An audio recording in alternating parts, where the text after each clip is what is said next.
Apa sih yang bikin wanita paling pusing kalau bukan duit? Perempuan itu ibaratnya menteri keuangan dalam rumah tangga. Kita mesti mikirin bagaimana dapur mesti ngebul. Tidak selalu masalah dalam hidup dan rumah tangga adalah soal uang, tapi kebanyakan banyak orang yang bermasalah dalam hubungan, dalam keluarga, dalam pernikahan, pasti akarnya adalah uang. Kebanyakan. Nah, bagaimana sebagai wanita kita belajar bijak mengelola keuangan sangat penting. No money, no happy. Mari kita belajar mengatur bagaimana kita bijaksana berhitung seberapa banyak sih penghasilan kita. Bagi yang sudah menikah, berapa banyak penghasilan kita dan suami setiap bulannya. How much do you earn? Kemudian, seberapa banyak sih yang kita habiskan setiap bulannya? Seberapa banyak yang bisa kita tabung setiap bulannya? Ini penting sekali untuk kita punya catatan supaya sebagai perempuan kita bisa punya peace of mind, rasa tenang, rasa aman, secure. Karena yang membuat wanita itu nggak secure, salah satunya ketika dia tahu tidak punya dana cadangan untuk kebutuhan rumah tangganya. Istilahnya no money no happy tidak berlaku bagi setiap kita, tapi pada kenyataannya kita harus mengakui bahwa untuk hidup kita butuh uang. Saya akan masuk ke 3 pos pengeluaran kita setiap bulan. Yang pertama, kita punya kewajiban bulanan, yaitu kebutuhan pokok, cicilan hutang atau pinjaman, kemudian pajak, asuransi mungkin, kemudian kita punya taburan bulanan seperti perpuluhan, support untuk orang tua bagi yang orang tuanya membutuhkan, kemudian menabur buat orang yang lebih lemah dari kita, mungkin menolong teman yang susah. Kemudian kita punya alokasi untuk tabungan atau investasi. Nah, saya akan bahas secara cepat. Ada 2 pandangan dari financial planner, ada 2 masukan dari financial planner yang bisa jadi bahan pertimbangan bagaimana Anda mengelola pengeluaran Anda setiap bulan. Yang pertama dari Bapak Agustinus Parulian, seorang Vice President Bank Mandiri di Palembang. Beliau menjabarkan jadi 4 pengeluaran setiap bulannya. Yang pertama, perpuluhan dan persembahan sebesar 15%, kemudian kebutuhan pokok 45%, kemudian kewajiban kredit 30%, kemudian menabung atau investasi 10%. Ini cukup sederhana ya, nanti bisa dijabarkan sendiri di rumah masing-masing, di tempat masing-masing apakah ini yang cocok untuk Anda. Yang berikutnya dari seorang certified financial planner, teman kami yang bernama Hendra Sensei. Beliau menuliskan ada 7 pos keuangan. Yang pertama, perpuluhan atau sedekah.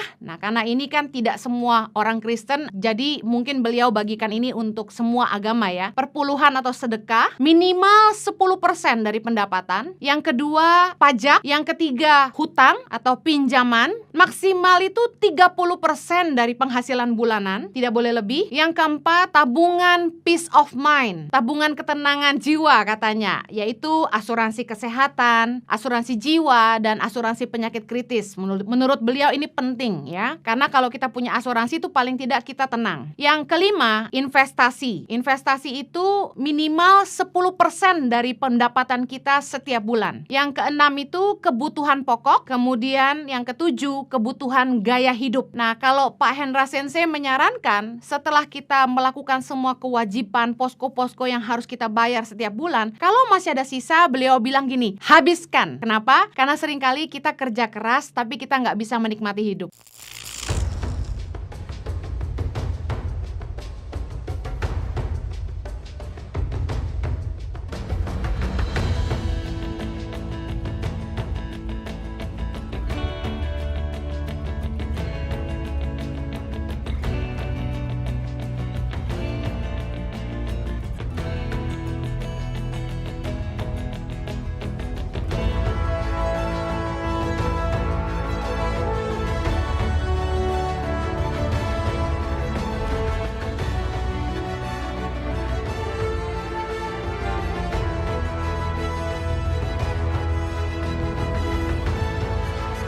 Cerita anak pedalaman dalam meraih mimpi dan mengejar cita-cita bersama Tangan Pengharapan.